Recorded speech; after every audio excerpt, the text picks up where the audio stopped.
Siapa berani kritik istana? Itulah tema Rosi malam hari ini. Di Hari Pers Nasional tanggal 9 Februari lalu, Presiden menyatakan pers jadi ruang diskusi dan kritik agar kerja-kerja pemerintah menjadi lebih baik.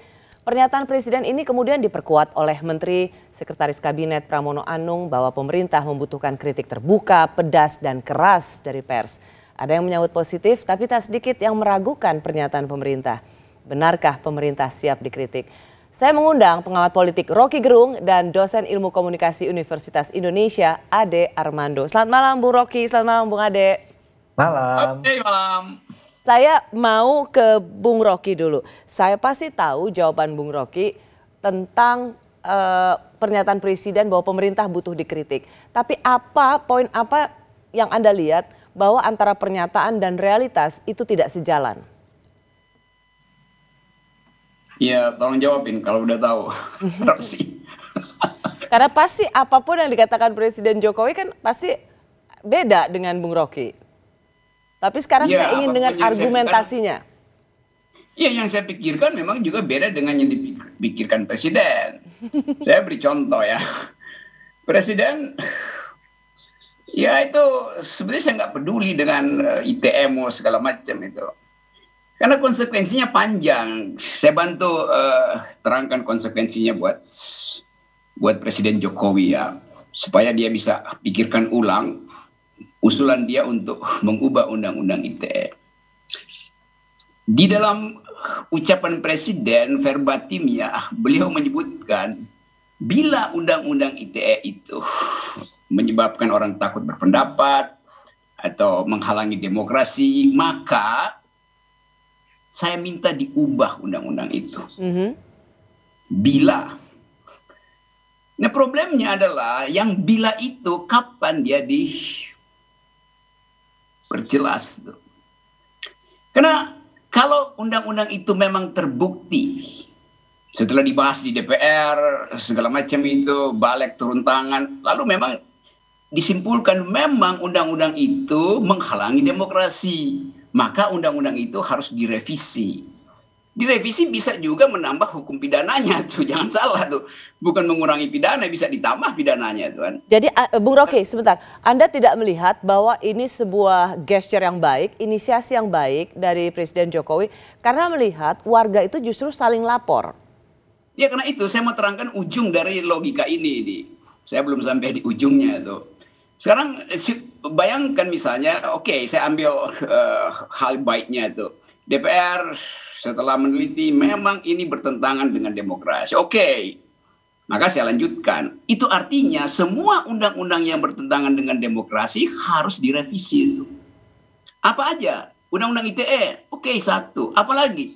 Undang-undang threshold presidential threshold. Apalagi? Undang-undang omnibus law. Apalagi? Peraturan pemerintah, polisi cyber segala macam. Apalagi omnibus law, semua itu bertentangan dengan demokrasi, maka harus dibatalkan. Itu kalau logika Presiden mau saya luruskan dengan konsekuensi itu.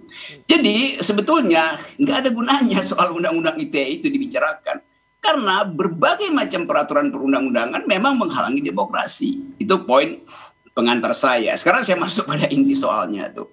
Sebentar, sampai di situ dulu ya. Jadi Anda melihat justru inisiasi Presiden untuk mewacanakan kalau memang ini dianggap tidak memberikan rasa keadilan pada masyarakat, maka baik untuk direvisi. Anda tidak, ini konsekuensinya panjang dan justru bisa counterproduktif dan bukan sebuah gesture yang baik. Ya boleh deh sementara itu. Oke, ya Bung Ade, apakah pernyataan Presiden itu Anda lihat sebagai sebuah pernyataan yang baik dari seorang Presiden bahwa silakan kritik, tidak ada yang selama ini membungkam pemerintahan, tidak ada yang membungkam suara kritis pada pemerintah. Ya, sebagai orang yang sejak dulu pun saya sangat mendukung pada kebebasan berekspresi, kebebasan pers, kebebasan untuk mengkritik, bahwa media massa harus berperan sebagai the watchdog of the government. Tentu saja saya menyambut gembira ya apa yang dikatakan oleh Pak Jokowi. Dan saya tidak punya sedikit pun kekhawatiran seperti yang disampaikan oleh Bung Rocky tadi, bahwa sebetulnya Pak Jokowi ini sekedar lagi pencitraan misalnya. Ya. Karena apa? Karena bukti-buktinya memang cukup jelas yang menunjukkan bahwa Pak Jokowi ini konsisten bahwa dia memang sangat peduli pada kebebasan. Ya kita ingat beberapa, misalnya contoh paling gampang adalah kita bicara tentang contoh majalah Tempo kan, majalah Tempo kurang keras apa selama ini mengkritik pemerintahan Jokowi, berusaha membongkar korupsinya, ya, mismanagement, power abuse dari menteri dan macam-macam. Dan tidak sedikit pun kita mendengar bahwa Pak Jokowi melakukan sesuatu, bahkan pemerintah melakukan sesuatu terhadap orang-orang yang berada di dalam tubuh media Tempo atau media-media lainnya yang juga keras. Jadi ketika sekarang dia menyatakan pertama-tama, ini kan ada 2 kalimat ya yang diungkapkan dalam waktu yang kurang lebih bersamaan atau tidak terlalu jauh. Pertama adalah ketika dia bilang tolong kritik saya, kritik yang keras ya kata Pak Pramono kalau nggak salah. Kemudian dia mengatakan bahwa kita ubah undang-undang ITE. Dan saya rasa Pak Jokowi ini adalah orang yang memang sangat concern dengan undang-undang ITE. Contohnya kalau Anda masih ingat Nuril Baik ya, itu kan sampai Presiden harus mengeluarkan gerasi ya untuk menyelamatkan ibu tersebut. Karena kasasinya ditolak. Kesusilaan kan? Iya, kasasinya ditolak. Dia dibebaskan di pengadilan negeri tapi dihukum di banding, tapi kemudian kasasi memperkuat banding itu sehingga tetap di penjara. Dan akhirnya Presiden memberikan gerasi. Jadi dia punya pengalaman langsung nih Pak Jokowi bagaimana sih undang-undang ITE ini memang memakan korban ya. Dan dia melihat terus bagaimana saya duga ya, dia melihat bahwa saat ini memang terlalu sering orang apa-apa lari ke undang-undang ITE, apa-apa lari. Kritiknya adalah begini, kalau kita mendengar kritiknya adalah sebenarnya undang-undang ITE ini juga digunakan bagi mereka yang mengkritik Presiden dan kemudian menjadi alat pembungkaman. Apakah Anda juga melihat hal yang sama, Bung Rocky? Karena itu saya terangkan tadi, kalau kita kasih contoh kecil-kecil, itu untuk menyelamatkan argumen Presiden. Padahal contoh besarnya, apa sih yang menyebabkan demokrasi tidak tumbuh, sehingga orang tidak bisa memakai hak untuk mengkritik? Di mana? Di ITE.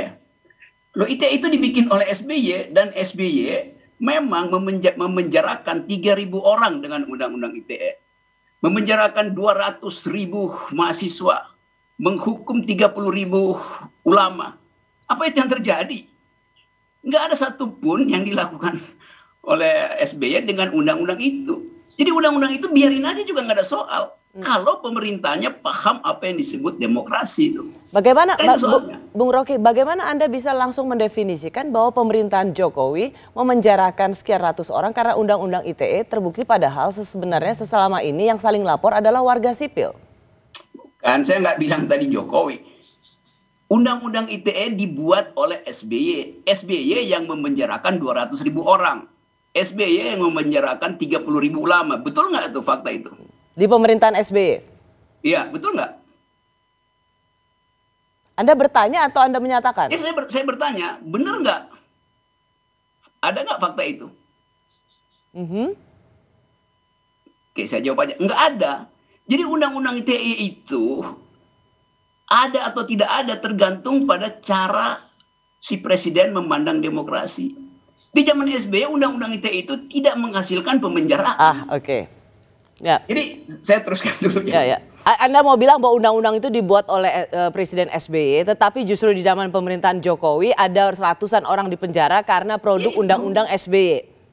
Iya, jadi persoalannya undang-undang itu kah yang memenjarakan orang? Bukan, yang memenjarakan orang adalah kedunguan pemerintah yang tidak paham tentang demokrasi.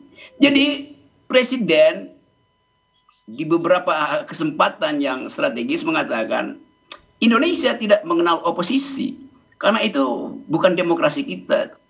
Loh, justru oposisi itu dimaksudkan untuk mengucapkan kritik. Jadi kalau undang-undang ITE itu direvisi tetapi isi kepala presiden tidak direvisi tentang pengertian oposisi, gak ada gunanya. Karena selama presiden tidak mengerti bahwa demokrasi itu memerlukan oposisi, maka dia akan pakai undang-undang lain untuk menghalangi pikiran, bukan ITE. Undang-undang pertanaman misalnya atau undang-undang pemakaman akan dipakai, dibikin aja caranya. Jadi sekali lagi, kalau presiden konsekuen, maka seluruh undang-undang yang menghalangi demokrasi itu harus dibatalkan. Di mana dimulainya penghalangan itu? Penghalangan itu dimulai dari presidensial threshold yang dipasang. Itu biar kita tidak terlalu jauh ke arah situ, Bung Rocky, soal ambang batas. Harus sejauh itu. Kalau mau pendek nggak ada gunanya. Bukan, karena kita demokrasi.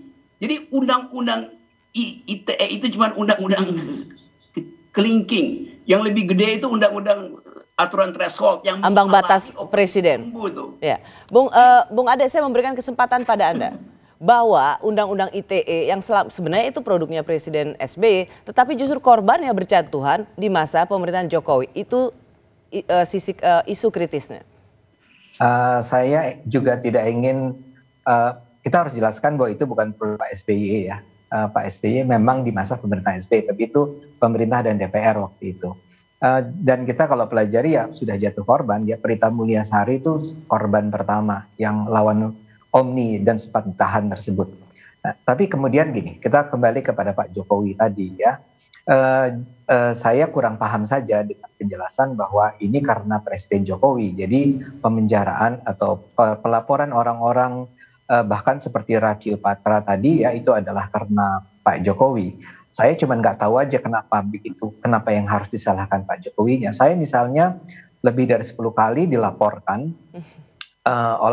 dengan menggunakan undang-undang ITE dan pasti tidak satu pun datang dari Pak Jokowi ya. Sementara itu kita juga mengenal ada banyak orang termasuk mungkin Rocky sendiri, tapi mungkin juga orang seperti Din Samsudin, orang seperti Rizal Ramli, orang seperti Refli Harun, Haris Azhar yang terus-menerus mengkritik Pak Jokowi atau pemerintahan Jokowi dan tidak pernah ada satupun langkah dari pemerintah untuk menghentikan suara mereka ya.